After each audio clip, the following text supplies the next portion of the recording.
ബംഗളൂരു ഹോസകോട്ടയിലെ സുളിമലൈ ഗ്രാമത്തിൽ 8 മാസം പ്രായമുള്ള കുഞ്ഞിനെ ബലി കൊടുക്കാൻ നീക്കം. സാമ്പത്തിക പ്രതിസന്ധി മാറാൻ വേണ്ടിയാണ് ബലിക്കുള്ള നീക്കം നടത്തിയത്. ഇതിനായി കുഞ്ഞിനെ വില കൊടുത്ത് വാങ്ങി. കെ ബി ശ്രീധരൻ വിവരങ്ങളുമായി നമുക്കൊപ്പം ചേരുകയാണ്. ശ്രീധരൻ, ആ കുഞ്ഞിനെ രക്ഷിച്ചോ? കുഞ്ഞിനെ രക്ഷപ്പെടുത്തി ചൈൽഡ് ലൈൻ പ്രവർത്തകർ എത്തിയാണ്. അതായത് അയൽവാസികളിൽ ചിലർ വിളിച്ചറിയിച്ചതിനെ തുടർന്ന് ചൈൽഡ് ലൈൻ പ്രവർത്തകർ എത്തിയാണ് കുഞ്ഞിനെ രക്ഷപ്പെടുത്തിയത്.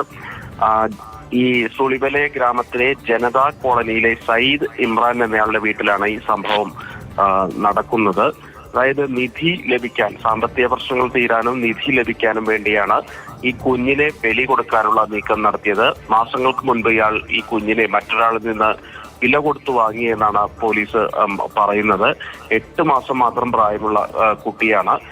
ഏതായാലും ഇന്നലെ പൗർണമി ദിവസമായിരുന്നു. ഈ പൗർണമി രാവിൽ കുട്ടിയെ ബലി കൊടുത്താൽ ഈ സാമ്പത്തിക തടസ്സങ്ങൾ നീങ്ങും എന്നുള്ള അന്ധവിശ്വാസത്തെ തുടർന്നാണ് ഇയാൾ ഇത്തരത്തിലൊരു പ്രവൃത്തിയിലേക്ക് പോയത്. ഏതായാലും ഈ സയ്യിദ് ഇമ്രാനെ പോലീസ് കസ്റ്റഡിയിലെടുത്തിട്ടുണ്ട്. ഇയാളെ വിശദമായി ചോദ്യം ചെയ്തു വരികയാണ്. കുട്ടിയെ വില കൊടുത്ത് വാങ്ങിയത്, അതുപോലെ തന്നെ ഇയാളെ ഇതിന് പ്രേരിപ്പിച്ച മന്ത്രവാദി ആര് തുടങ്ങിയ കാര്യങ്ങളൊക്കെ പോലീസ് പരിശോധിച്ചു വരികയാണ്. ശരി.